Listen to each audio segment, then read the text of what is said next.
Bienvenidos. Hoy vamos a hablar de un tema muy especial y súper frecuente también. Y estoy seguro que mucha gente no tiene claridad ni cómo diagnosticarlo, ni qué hacer al respecto, ni si es malo tenerlos o no, los famosos hemorroides. Y para eso nos acompaña el doctor Andrés Iglesias, que es cirujano coloproctólogo, trabaja en la red UC Christus y también en el Hospital Barros Luco. Antes del corte, un podcast donde hablamos de cirugía, educación y temas de salud en general. Yo soy Gonzalo Urrejola, cirujano y académico de la UC. Bienvenido, Andrés. Muchas gracias por acompañarnos. Hola Gonzalo, oye, muchas gracias por la invitación. Creo que es un tema bien escogido por su frecuencia e implicancias clínicas. Así Sí, que, claro. Todo el mundo tiene hemorroides, ¿o no? Eso es lo que la gente quiere saber. Y claro, nuestros internos. Porque es, va a llegar el paciente y le va a decir, doctor, tengo hemorroides. claro, ¿Qué le decimos ahí?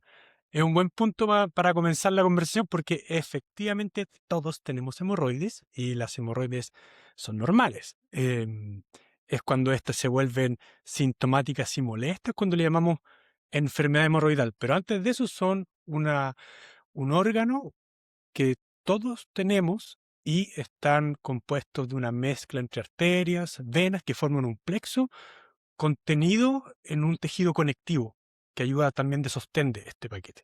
Entonces, ese concepto es re importante. Todos tenemos hemorroides, ¿verdad?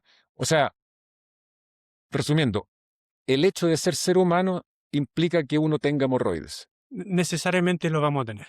Lo vamos De a tener acuerdo. parte de nuestro, probablemente un poco parte de nuestra evolución de estar caminando en cuatro patas a bipedestar y algún cambio de presiones que generó que estos paquetes fueran de alguna forma configurándose sintomáticas hasta desarrollo de una enfermedad, pero de forma anatómica y normal tenemos Sí, todos. y ahí introdujiste un punto que creo que es bueno detenernos. Enfermedad. Entonces, ¿nos puede explicar un poco cuál es la diferencia entre tener hemorroides y tener una enfermedad con los hemorroides? ¿Y cómo se llama ese? Claro. Entonces, el tenerlo se entiende que tiene alguna función, algún grado de normalidad en la continencia más sutil de aquella continencia, no la macrocontinencia, porque esa está encargada más el aparato esfinteriano, entre el esfínter anal externo, con cierta potencia, y el esfínter anal interno. Y el hemorroide normal, funcional, aporta un grado de continencia a un poco determinar o lograr un sello más hermético del conducto anal. Ujú. Y cuando nos pasamos de eso y cuando empieza a ser molesto, por diferentes causas que vamos a ir conversando ahora, finalmente se torna patológico, le llamamos enfermedad. Y ahí, cuando abordamos ese tema, creo que es, y lo van a ver en cualquier libro o texto, que es fundamental un poco dividirlo en aquellas hemorroides internas, que las marcamos como límite de la línea pectínea, de aquellas hemorroides externas que están cerca de la nodal. Entonces, cada una de esos dos paquetes hemorroidales, que son normales, pero cuando se hacen sintomáticos y causan molestias al paciente, tienen su enfermedad y patología característica. Ya, eso también es algo bien particular en nuestra área, en la coloproctología, porque se dan una mezcla de dos situaciones por el cual el paciente llega a la consulta colorectal. Una, que es aquel paciente que viene derivado de otro colega, y eso también tiene una particularidad, porque viene a ocurrir un fenómeno que gran parte de la patología no rectal, muchos de nuestros colegas la resumen a patología hemorroidal cuando muchas veces no es solo eso.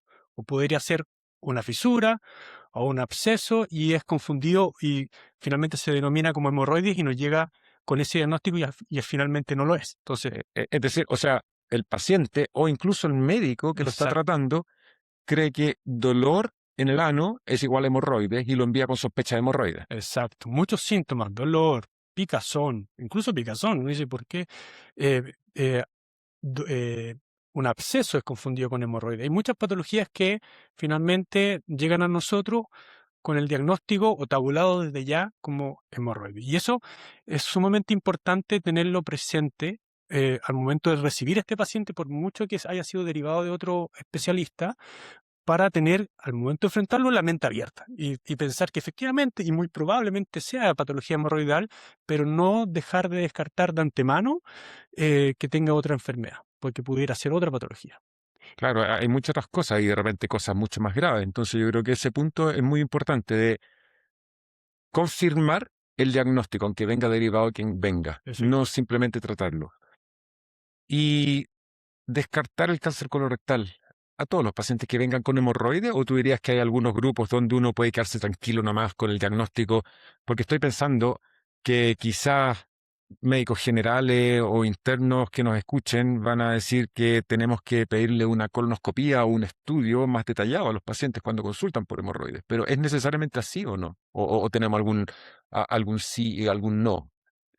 Efectivamente hay una confluencia en algunos síntomas que pueden estar representados por una patología hemorroidal como representados por un cáncer o representando un cáncer colorectal.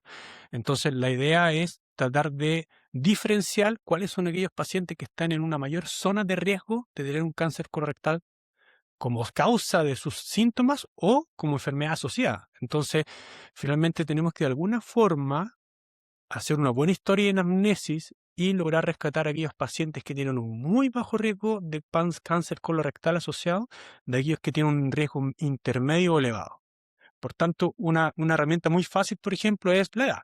Cuando si el paciente ya tiene más de 45, 50 años, uno tiende a ser un poquito más incisivo en tratar de no solamente tratar aquella enfermedad hemorroidal que puede ser hasta evidente, pero al mismo tiempo aprovechar esa instancia porque algunos de esos síntomas, como el sangrado, pudieran ser confluentes con este cáncer colorectal. Entonces, tener las dos cosas y irnos por el desvío.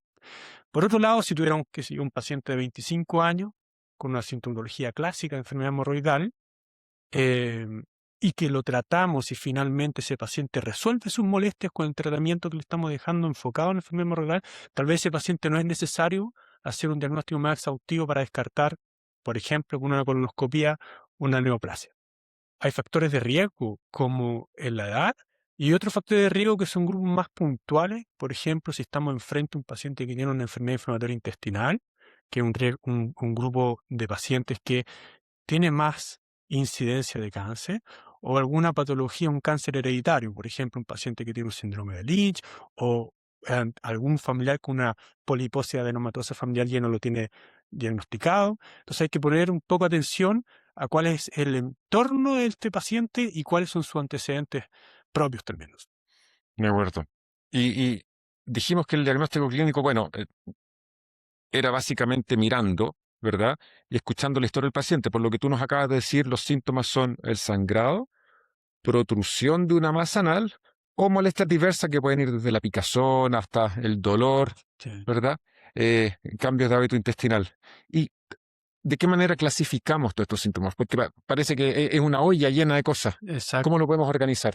Mira, una forma de verlo y simplificarlo un poco la conversión para que nos escuchen, se hagan un poco un esquema en la cabeza, de repente es más fácil separarlo en estas hemorroides internas que son sintomáticas, que son patología hemorroidal interna de patología hemorroidal externa.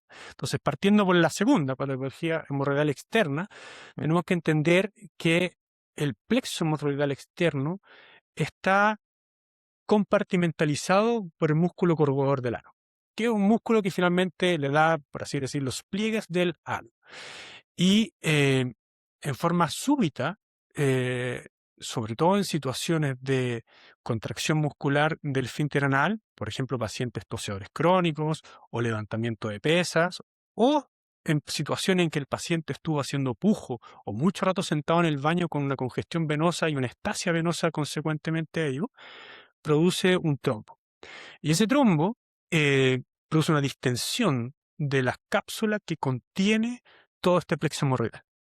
Entonces, se produce un aumento de volumen sostenido y constante, no es móvil como lo vamos a conversar más adelante por la hemorroide interna, está todo el tiempo ahí y el paciente lo puede palpar porque justo está en el margen del ano y es sostenido. Muchas veces el paciente se asusta porque piensa que tiene un tumor y de hecho gran Mm. parte de los pacientes que consultan por hemorroides externas vienen asustados para que les descarte uno si tiene o no un cáncer.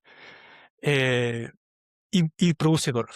Eso es lo principal en la hemorroide externa. De acuerdo. Y efectivamente, en el fondo, gran parte de los pacientes que consultan por hemorroides externas trombosadas, que muchas veces están dándole vueltas en su cabeza por este tema del pudor que genera el tema tabú que genera la hemorroide, una consulta más o menos a la semana, no es muy inmediata esa consulta, y ya cuando llega muchas veces no le duele tanto.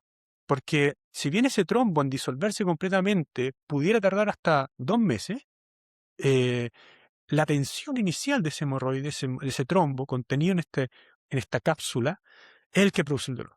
Y cuando baja esa tensión, que si bien todavía no está disuelto ese paquete hemorroidal completamente, ese trombo, pero ya no duele. Entonces el paciente cuando viene, muchas veces viene solamente para sacarse de su cabeza que no tiene un tumor, o que no tiene un cáncer, mejor dicho. Entonces, muchas veces el tratamiento basta en hacer un buen diagnóstico y tranquilizar a ese paciente. De acuerdo. Oye, y los internos, que hablamos un poco de la sintomatología de los externos. Claro. Ahí cambia un poco esto, porque como conversamos recién, el hemorroide externo es una patología más súbita o subaguda, por así decirlo. Viene el paciente, no tiene ninguna sintomatología, causa por un evento, a veces identificado como lo que conversamos de levantamiento de peso, mucho tiempo sentado en la taza del baño, pero no tiene un historial para atrás. En cambio, el hemorroide interno, la historia es un poco distinta. Es un paciente con una historia más larvada, que ha evitado consultar también por este tema tabú o este tema de pudor asociado. Y si uno indaga en esa historia, es un paciente probablemente que ha tenido o fue en algún momento de su vida constipado. Muchos de ellos incluso han hecho esfuerzo y cuando llegan a uno a la consulta ya ni siquiera son constipados, sino que han hecho cambios en su vida, en su dieta, pero tienen su historial al menos de constipación. Es lo general. Puede no haber ese historial de constipación. Y si uno indaga en esa historia, una historia que viene arrastrada por unos años, no es historia de 1 o 2 semanas, como el hemorroide externo. El hemorroide interno es una historia larvada, el que el paciente dice que cada cierto tiempo, sobre todo cuando está más constipado, tiene episodios de sangrado, sangre roja que no se mezcla mucho con las deposiciones, sino que gotea o mancha el papel higiénico al limpiarse. Y con el tiempo ha ido cada vez siendo más frecuente esa molestia de sangrado. Siempre o muchas veces el paciente logra identificar que es asociado cuando está constipado y con el pasar a medida que nos vamos acercando al tiempo de la consulta, el paciente dice ya que empezó a prolapsar ese más. Empieza a asomarse por el ano, a veces puede entrar sola o a veces tiene que hacer algunas maniobras apretando los glúteos o con los mismos dedos, con el papel higiénico para introducirlo o algunas veces ya ni siquiera logra introducirlo. Entonces, como podemos ver y lo podemos encontrar en cualquier texto, la hemorroide interna la especificamos de grado 1 a 4, que básicamente es un continuo, no es que de la hemorroide 1 salte y se cambia la hemorroide de grado 2 y grado 3. Es un continuo de una hemorroide, un paquete hemorroidal que se va elongando con el tiempo y va en cierto modo solo sangrando por estar ingurgitada a empezar a prolapsar en diferentes grados. Mira, y entonces, recapitulando, tenemos los hemorroides externos que se pueden coagular y producir dolor y aumento de volumen, y los hemorroides internos que se congestionan, sangran y después pueden protruir, ¿verdad?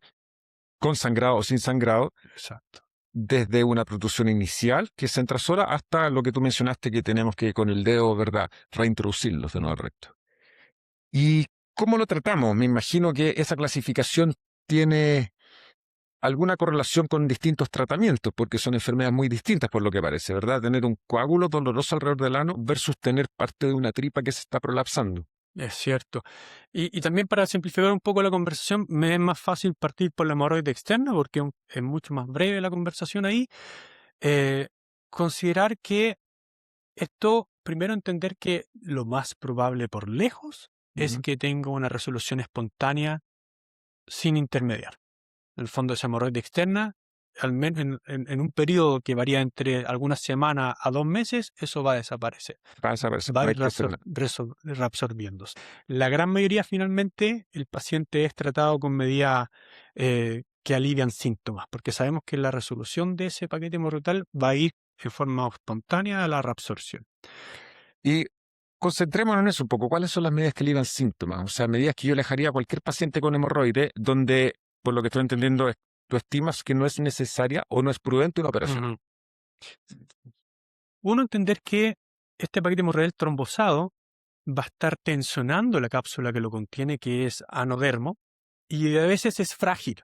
Entonces va a estar tensa esa piel y la fricción con el papel higiénico puede erosionarla y hacerla sangrar. Eso es primero de entrada recomendarle al paciente no usar el papel higiénico porque pudiera él mismo causarse una erosión y sangrado a ese hemorroide. Sabemos que se va a reabsorber solo, así que no lo molesten.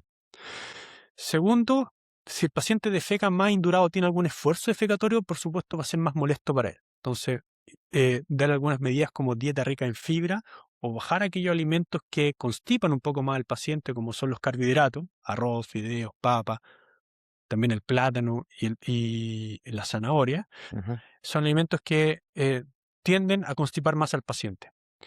Y podemos ayudar al paciente mientras está con estas molestias con algunos síntomas, algunos medicamentos que alivian síntomas, como por ejemplo antiinflamatorios. Quizás ni siquiera es tan necesario porque, como repito, como conversamos al principio, en general el paciente cuando llega ya no le duele tanto, ya han pasado unos días. Y podemos ocupar algunos flebotónicos, son medicamentos como la diosmina y la aspiridina, que han tenido cierta evidencia que ha ido cambiando con el tiempo, que al principio mostraban que tenían un beneficio en reducir la sintomatología de la enfermedad hemorroidal, con estudios que mostraban ausencia de beneficio y algunos con una sutil mejoría. Y ahora último han salido más estudios que han mostrado que efectivamente acortan la sintomatología de la enfermedad hemorroidal y por otro lado, el costo de estos medicamentos bajó considerablemente. O sea, estos medicamentos, yo siempre estoy buscando los precios de los medicamentos porque muchos de los pacientes que atiendo yo, que son en el barrio Lugo, no tienen los recursos para comprarlo. Entonces, vigilando un poco los precios, estos medicamentos rondaban cerca de los 60.000 pesos y ahora cuestan 7.000, 11.000 pesos se pueden conseguir estos medicamentos. Entonces, O sea, recomendamos tratarlo porque no hace mal, es hay, barato. y Es inocuo, es barato y potencialmente tiene un beneficio. Por lo efectivamente, tanto, no hay buenos fundamentos para no indicarlo. exactamente. Entonces, eso quema los famosos baños de asiento o baños de vapor que una vez se escucha. Incluso gente que le echa ácido. Sí. ¿Para qué se hace eso? El fundamento, eso ha ido cambiando un poco. El fundamento del baño de asiento, que en algún momento le echaban ácido bórico para esterilizar un poco el agua, se decía, el fundamento que subyace ese tratamiento es la relajación del esfínter anal. Mm. Entonces, muchas veces al estar contraído el esfínter anal, sobre todo en patologías como la fisura anal, produce más dolor o interfiere con la cicatrización de la fisura. Y en el caso de la patología hemorroidal externa, pudiera ser beneficioso un poco en disminuir esa tensión del esfínter anal y relajarlo para que eh, ayude un poco la reabsorción del hemorroide. Podría ser, pero la verdad las cosas, en opinión personal, son bastante engorrosos de hacer. Y como lo primero que conversamos de la patología hemorroidal externa es que en forma espontánea esto se va a resolver. Y también hemos conversado que cuando llega el paciente ya no tiene tantos síntomas, entonces se me hace un poco cuesta arriba ofrecerle un baño de asiento, que es un tratamiento bien engorroso de ejecutar, en algo que tal vez no le va a ofrecer tanto beneficio. Ujú. Ahora, también pudiésemos enfocarlo porque me imagino que eso no es caro y tampoco le va a hacer mal, ¿verdad? Efectivamente. Sentarse en agua tibia caliente. Entonces, el potencial beneficio es que produce una relajación y a veces, como dices tú, el dolor puede gatillar una contractura y esto, el fondo, lo que hace es soltar esa E- contractura y permitir que, que esté más relajado el esfínter, ¿verdad? Y con menos dolor. Efectivamente. Y tal como lo hemos conversado todo el rato, aquí básicamente, sabiendo que esta patología en forma espontánea se trata, es su evolución natural, las medidas que vamos a ejecutar en los pacientes, que el baño ciento es una, tenemos que ejecutarla en torno a el fondo, el balance entre lo engorroso o lo caro que puede ser el medicamento versus cuántas molestias tiene el paciente. Entonces, si Qué bueno. efectivamente el paciente tiene muchas molestias, se lo podemos dejar. De Más no acuerdo. le va a hacer, puede ser engorroso, pero Y 1 a 3, ¿cuáles se operan? 1 a 4, perdón. 1 a 4.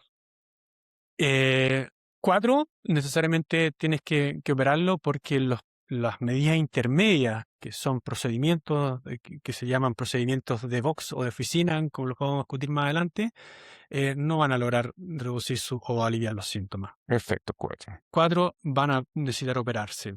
Y los grados 3, ahí, porque esto es finalmente un continuo, no existe de aquí en adelante es 4. Los grados 3, dependiendo del tamaño de esto, si son muy sintomáticos, si son más de uno, probablemente algunos de ellos igual van a terminar operados. Pero algunos de los grados 3 y los grados 2 y 1 los podemos en gran medida manejar con medidas conservadoras, con cambios dietéticos, con cambios de hábito y con algunos procedimientos que se pueden hacer en el box. Entonces, en la práctica, Porque concentrémonos aquí en recetas de cocina. Grado 1 o 2, ¿qué le decimos al paciente? Básicamente nos concentramos en medidas que dejen de provocar a las hemorroides, por así decirlo. Entonces, ¿cómo provocamos a la hemorroide? Con pujo, con estar mucho tiempo sentado en el baño.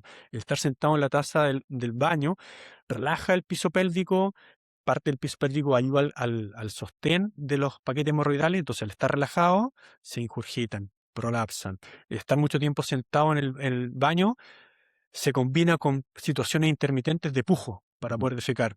Y además de espasia venosa, o disminuir el retorno venoso. Entonces, Y además del pujo, ¿qué más? además de evitar el pujo, Sí. lograr la posición de las piernas. En el fondo, si el paciente, para poder defecar de una manera más ergonómica, eh, poner los pies sobre un banco, logra elevar las rodillas más allá, más arriba de la cadera, y eso permite que el músculo elevador del ano, o el músculo puborectal, se relaje y se alineen un poco los ángulos del recto. Y eso facilita la evacuación. Entonces, ¿y alguna otra medida que le indicamos? La dieta. La dieta es Dieta, fundamental. lo que hiciste antes, rica en fibra. Rica en fibra, líquido es importante, pero la gente muchas veces se concentra demasiado y es un buen punto para atacar nosotros como tratante, en el fondo. Muchos pacientes constipados han atacado en forma exhaustiva durante años y meses y años el tomar más líquido y comer más fibra.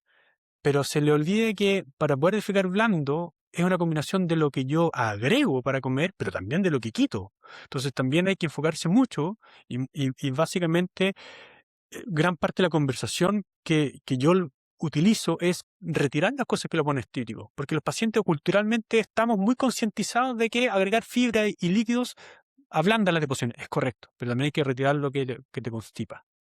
Mencionaste algunos procedimientos de oficina. Me imagino que si se hacen en la oficina no son con anestesia general, por lo tanto no es la cirugía. ¿De qué procedimiento estabas hablando de este intermedio? Claro. Entonces ahí nuevamente retomamos nuestro esquema de tratamiento con la graduación de los hemorroides. De los grados más pequeños, grado 1 y 2, muchas veces con esto que acabamos de conversar de cambios dietarios, de higiene, de no usar el papel higiénico, porque imagínense que efectivamente este paquete de hemorroides, que es una mezcla entre arteria y vena, que está prolapsando por el ano, lo friccionamos con un papel que es áspero, lo va a erosionar, lo va a hacer Ujú. sangrar. Entonces, con todas esas medidas, los grados 1 y 2, en general, es suficiente. El paciente va a revertir sus síntomas.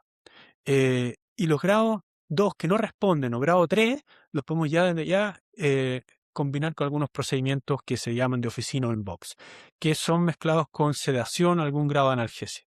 Ahí estamos hablando de la ligadura, Claro, hay ¿verdad? los tres más comunes utilizados son ligadura, fotocoagulación con infrarrojo y escleroterapia. Sin embargo, y los resultados de la ligadura ya empiezan a ser consistentemente superiores a los otros dos tratamientos. Entonces, ahí lo tienen, digamos, para los que nos escuchan, ni siquiera mencionan otras cosas. La ligadura es el tratamiento intermedio. Ligadura nos quedamos. Y la cirugía, entonces, que dijimos que se reservaba para los pacientes con hemorroides grado 3 y 4. Efectivamente. ¿Cómo es esa operación? Hay mucha gente que ha escuchado malas experiencias o ha tenido personalmente muy malas experiencias con esa cirugía. Dicen que es muy dolorosa a los pacientes. En general le temen a la cirugía de hemorroides.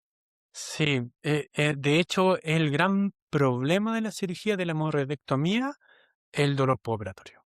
No en la cirugía. En la cirugía, gracias a nuestro amigo anestesista, el paciente está sin dolor al momento de la cirugía. Pero el postoperatorio es bien molesto. Y bien molesto, digamos, 2 hasta 3 semanas en que el paciente se acuerda de nuestros familiares por lo menos todo ese tiempo. Ok. Así que, sabiendo eso, todos los estudios han seguido mostrando que el gold standard es la hemorroidectomía, es sacar ese paquete hemorroidal. Sacar el paquete hemorroidal. Entonces, quedarse con que tenemos todas estas medidas habituales de cambio de hábito, de cambio de higiene, de cambio de alimentación. Tenemos estas medidas intermedias que tenemos como ligadura y la medida ya final que es la hemorroidectomía. La hemorroidectomía. ¿Algún error típico que tú veas en el tratamiento de estos pacientes, ya sea que vengas siendo tratado por otro colega, que se automediquen o algunos mitos que tienen con respecto a los hemorroides que tú veas de manera frecuente en la consulta? Con respecto al diagnóstico, un poco lo que ya hemos ido conversando, que en el fondo confluir que toda la patología no rectal es patología hemorroidal cuando no lo es. fondo hay que caracterizarla muy bien y retomando un poco lo que habíamos dicho al principio, no olvidarnos de estos grupos de riesgo, que no son pocos, ya costando con años 45 años para arriba ya tenemos un gran grupo de riesgo, que ameritan descartar neoplasia.